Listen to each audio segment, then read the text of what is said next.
बिस्मिल्लाहिर्रहमानिर्रहीम। अस्सलाम वालेकुम। आज की इस वीडियो के अंदर मैं आपके सामने इस्तग़फ़ार करने के 10 बड़े फ़ायदों का ज़िक्र करूँगी। उससे आपको ये पता चलेगा कि इस्तग़फ़ार करना कितना बड़ा अमल है और उसके कितने बेशुमार फ़वाइद व फ़ज़ाइल हैं। और मुझे उम्मीद है कि इन फ़ज़ाइल और इन फ़वाइद को सुनने के बाद आप ये ज़रूर कोशिश करेंगे कि ज़्यादा से ज़्यादा इस्तग़फ़ार करें। सबसे पहले तो ये जान लीजिए कि इस्तग़फ़ार कहते किसे हैं। इस्तग़फ़ार कहते हैं अल्लाह ताला से अपने गुनाहों की बख्शिश चाहना, अल्लाह ताला से अपने गुनाहों की माफ़ी मांगना, इसको इस्तग़फ़ार कहते हैं। अस्तग़फ़िरुल्लाह कह देना भी इस्तग़फ़ार है, अल्लाहुम्मा अग़फ़िरली कह देना भी इस्तग़फ़ार है, रब्बी अग़फ़िरली कह देना भी इस्तग़फ़ार है। आपकी जो भी ज़बान हो, उर्दू, हिंदी, पश्तो, इंग्लिश, पंजाबी या सिंधी, उसमें भी अल्लाह ताला से अपने गुनाहों की माफ़ी मांगने को इस्तग़फ़ार कहा जाता है। नाज़रीन, लेकिन बेहतर ये है कि जो आप सल्लल्लाहु अलैहि वसल्लम की अहादीस में इस्तग़फ़ार के अज़कार हैं उनको पढ़ा जाए। उनमें से मैं कुछ का ज़िक्र कर देती हूँ। पहला, जो कि मुख्तसर भी है, अस्तग़फ़िरुल्लाह व अतूबु अलैहि।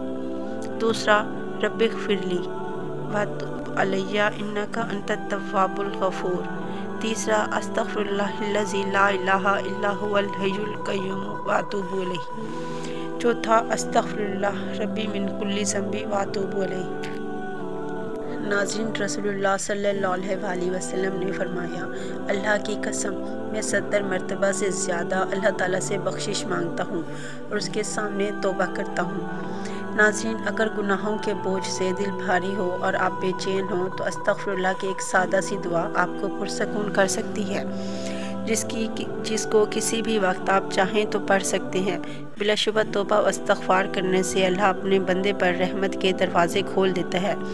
अगर आप ये सोच रहे हैं कि इस्तग़फ़ार ज़बान से अदा होने वाला महज एक लफ्ज़ है तो आप गलत सोच रहे हैं। अल्लाह पाक ने इस्तग़फ़ार में ऐसे राज पोशीदा रखे हैं कि आप हैरान हो जाएंगे। उनको समझकर ही एक इंसान की तमाम तकलीफ़ें ख़त्म हो जाती हैं। इस्तग़फ़ार अल्लाह के नूर की वो मज़बूत शील्ड है जो एक इंसान के गिर्द तब बनती है जब एक इंसान ख़ुद को अल्लाह के हवाले करके कुरान और सुन्नत पर अमल करना शुरू कर दे। तो नाज़रीन, ख़ुद सोचें, जो अल्लाह के इस नूर की शील्ड में आ जाए तो उसे कौन नुकसान पहुंचा सकता है। ये हमारे अमाल हैं जो हमें शैतान के हमलों से महफूज रखते हैं, लेकिन शैतान मुसलसल इस कोशिश में होता है कि किसी तरह से हमारी इस शील्ड को तोड़ सके और उसको गुनाहों पर आमादा किया जा सके, जिसके लिए वो इस शील्ड में एक सुराख करने की कोशिश करता है जिससे वो गुनाह अंदर भेज सके, और फिर इंसान अपने ही अमाल की वजह से उसमें सुराख करता चला जाता है। और फिर एक टाइम ऐसा आता है कि इंसान के नेक अमाल ना होने के बराबर रह जाते हैं। नाज़रीन, इंसान रेज़ा रेज़ा होकर बिखर जाता है। आज के दौर में इस शील्ड को कायम रखना इंतहाई मुश्किल काम है, क्योंकि आज हमारा ईमान सबसे निचले लेवल पर आ चुका है। आज के दौर में अपनी इस शील्ड को कायम रखने के लिए जिस चीज़ की सबसे ज़्यादा ज़रूरत है वो है इस्तग़फ़ार की कसरत। नाज़रीन, कि रसूलुल्लाह सल्लल्लाहु अलैहि वसल्लम ने फरमाया, ऐ लोगों, अल्लाह ताला के हज़ूर तौबा करो, मैं दिन में 100 दफ़ा उसके हज़ूर तौबा करता हूँ। ने फरमाया, मेरे दिल पर पर्दा आ जाता है और मैं दिन में 100 दफ़ा अल्लाह ताला से बख्शिश मांगता हूँ। और आप वसल्लम ने एक जगह फरमाया कि अल्लाह ताला बंदे के सबसे ज़्यादा नज़दीक रात के आखिरी हिस्से में होता है। अगर तुम उन लोगों में शामिल हो सकते हो जो उस वक्त अल्लाह ताला को याद करते हैं तो हो जाओ। नबी करीम सल्लल्लाहु अलैहि वसल्लम ने फरमाया, बंदा अपने रब के सबसे ज़्यादा नज़दीक सजदा करते हुए होता है, तो लिहाजा सजदे में ज़्यादा से ज़्यादा दुआ किया करो, ज़्यादा से ज़्यादा इस्तग़फ़ार किया करो। नाज़रीन, आप इस्तग़फ़ार की कोई भी एक तस्बीह रोज़ाना अगर 100 मरतबा पढ़ लेंगे तो आपको इंशाल्लाह जो मैं ज़िक्र करने लगी हूँ 10 फ़ायदे वो आपको हासिल हो जाएंगे। पहला फ़ायदा, जो कि सूरह नूह की आयत नंबर 10 में ज़िक्र है कि गुनाह माफ़ होंगे।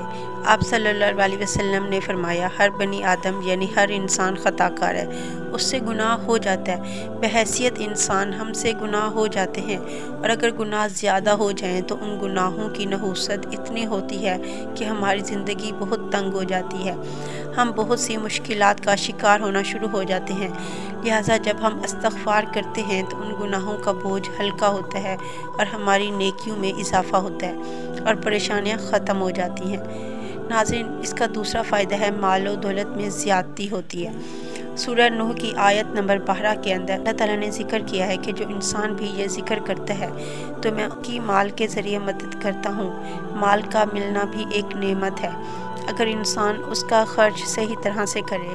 اس لیے جو بھی انسان مال و دولت یا رزق کی وجہ سے پریشان رہتا ہو تو اس کو چاہیے کہ زیادہ سے زیادہ استغفار کرے۔ تیسرا فائدہ، سورہ ہود میں ذکر ہے کہ جو شخص بھی استغفار کرتا ہے اس کو خوشحالی والی زندگی نصیب ہوگی۔ اس لیے جو انسان بھی یہ چاہتا ہے کہ میں زندگی میں خوش رہوں تو اس کو چاہیے کہ زیادہ سے زیادہ استغفار کرے۔ ناظرین، چوتھا فائدہ ہے اللہ تعالیٰ اس انسان کو اولاد نصیب کرے گا، کیونکہ سورہ نوح کی آیت نمبر 12 کے اندر ذکر ہے کہ جو لوگ استغفار کرتے ہیں اللہ تعالیٰ انہیں اولاد میں بیٹے دے کر ان کی مدد کرتے ہیں۔ لہٰذا جو لوگ بے اولاد ہوں ان کو چاہیے زیادہ سے زیادہ استغفار کریں۔ پانچواں فائدہ، طاقت اور قوت ملے گی۔ ہر انسان یہ چاہتا ہے کہ وہ بیماریوں سے پاک رہے اور صحت مند زندگی گزارے، کیونکہ صحت اللہ تعالیٰ کی بہت بڑی نعمت ہے۔ جو شخص بھی استغفار کرتا ہے وہ بیماریوں سے بچا رہتا ہے۔ چھٹا فائدہ، توبہ کرنے سے اللہ تعالیٰ بے پناہ خوش ہوتے ہیں اور اللہ کو راضی کرنے کا ذریعہ ہے۔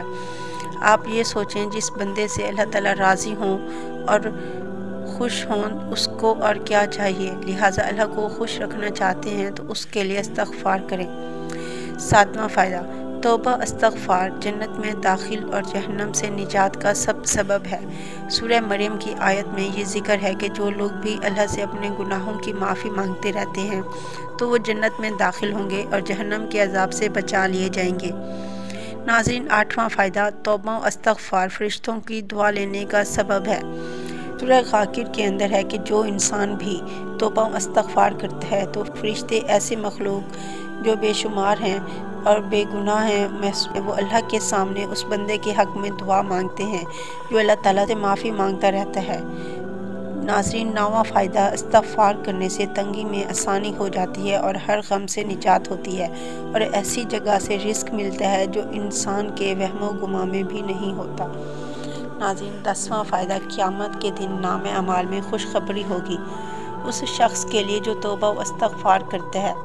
آپ صلی اللہ علیہ وسلم نے فرمایا، مبارکباد ہے اس شخص کے لیے جس کے نامہ اعمال میں استغفار زیادہ ہو، یعنی جو بھی شخص توبہ و استغفار کرتا رہے گا تو قیامت کے دن جب وہ اپنا نامہ اعمال دیکھے گا تو اس کے ایسے بہت سے گناہ ہوں گے جو معاف ہو جائیں گے۔ یہ ہیں وہ 10 فائدے جو استغفار کرنے سے انسان کو حاصل ہوتے ہیں اور یہ ایک مسنون عمل ہے جو ہمارے پیارے نبی حضرت محمد صلی اللہ علیہ وسلم بھی کرتے تھے۔ ہم انسان ہیں، ہم سے گناہ ہو جائیں گے، لیکن ہم توبہ و استغفار کا ذکر نہیں چھوڑنا چاہیے۔ آپ صلی اللہ علیہ وسلم نے فرمایا، بے شک شیطان نے کہا تھا اللہ تعالیٰ سے کہ اے میرے رب، تیری ذات کی قسم، تیری عزت کی قسم، میں ہمیشہ تیرے بندوں کو گمراہ کرتا رہوں گا جب تک ان کی روحیں ان کے جسموں میں موجود رہیں گی۔ جواب میں اللہ تعالیٰ نے فرمایا، میری عزت کی قسم، میرے جلال کی قسم، جب تک میرے بندے مجھ سے مغفرت طلب کرتے رہیں گے میں ان کو معاف کرتا رہوں گا۔ شیطان کی پوری کوشش ہے کہ میں ان کو پھنساتا رہوں، میں ان کو گمراہ کر کے رکھوں، لیکن اللہ تعالیٰ نے کیا فرمایا کہ اگر وہ میرے سے توبہ کرتے رہیں گے تو میں انہیں معاف کرتا رہوں گا۔ تو ناظرین، میں امید کرتی ہوں کہ ان تمام فائدوں کو سننے کے بعد آپ لازمی استغفار کا اہتمام کریں گے، زیادہ سے زیادہ توبہ و استغفار کریں تاکہ اللہ تعالیٰ ہم سب کے گناہوں کو معاف کر دے۔ ملتی ہیں آپ سے نیکسٹ ویڈیو میں، تب تک کے لیے اللہ حافظ۔